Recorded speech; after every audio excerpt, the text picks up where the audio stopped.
পরমারাধ্য শ্রী শ্রী বাবামণির রাতুল চরণে প্রণাম জানিয়ে এবং আমার সমস্ত গুরুভ্রাতা ও গুরু ভগিনীদের প্রতি সশ্রদ্ধ জয় গুরু সম্ভাষণ জানিয়ে আজকের পাঠ শুরু করছি। ওম অখণ্ড সংহিতা বা অখণ্ড মণ্ডলেশ্বর শ্রী শ্রী স্বামী স্বরূপানন্দ পরমহংসদেবের উপদেশবাণী ত্রয়োবিংশ খণ্ড। লক্ষ্য লাভের প্রযত্নে ত্যাগ ও নিষ্ঠা। চট্টগ্রাম জেলান্তর্গত শান্তির হাট নিবাসী জনৈক পত্রলেখকের পত্রের উত্তরে শ্রী শ্রী বাবামণি লিখিলেন, সংকল্পই যখন করিয়াছ লক্ষ্য ভেদ করিবে, তখন কোনো ত্যাগই ত্যাগ নহে, কোনো শ্রমই শ্রম নহে, কোনো ক্ষতিই ক্ষতি নহে, এমনকি জীবনহানিও তুচ্ছাতি তুচ্ছ ব্যাপার। লক্ষ্য লাভ প্রযত্নে শরীর পতন ঘটিলে ইহা তো শরীর ধারণের সার্থকতা।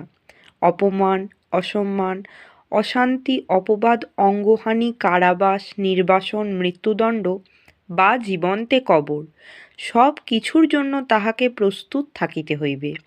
যাহার লক্ষ্য মহৎ, উজ্জ্বল ও নিষ্পাপ, আগে তুমি বিচার করিয়া দেখো যে যাহা করিতে তুমি চাহিতেছ তাহা নিষ্পাপ, নিষ্কলঙ্ক, নিষ্কলুষ কিনা। পাপানুষ্ঠান করিবার জন্য প্রাণদান দস্যু, তস্কর, মাতাল, লম্পট ও উন্মাদ রোগীরা অনায়াসে করিতে পারে, কিন্তু তাহার কোনো সার্থকতা নাই। যে কাজ করিলে তোমারও মঙ্গল, বিশ্ববাসী অন্য সকলেরও মঙ্গল, সেই কাজই প্রকৃত সৎ কাজ। সৎ কাজের দিকে রুচি বর্ধিত করো, সৎ বস্তুর দিকে দৃষ্টি প্রসারিত করো, সৎ তত্ত্বের দিকে চিন্তা পরিচালিত করো। তোমার যাবতীয় অধ্যবসায় আদি অকৃত্রিম নিরেট সত্য লইয়া নিপুণ চিত্রশিল্পীর তুলিকার ন্যায় নিয়ত চলমান হউক। দুর্বৃত্তেরা জগতে কখন কে কী করিয়াছে সেই সকল নজির তোমার গণনীয় নহে।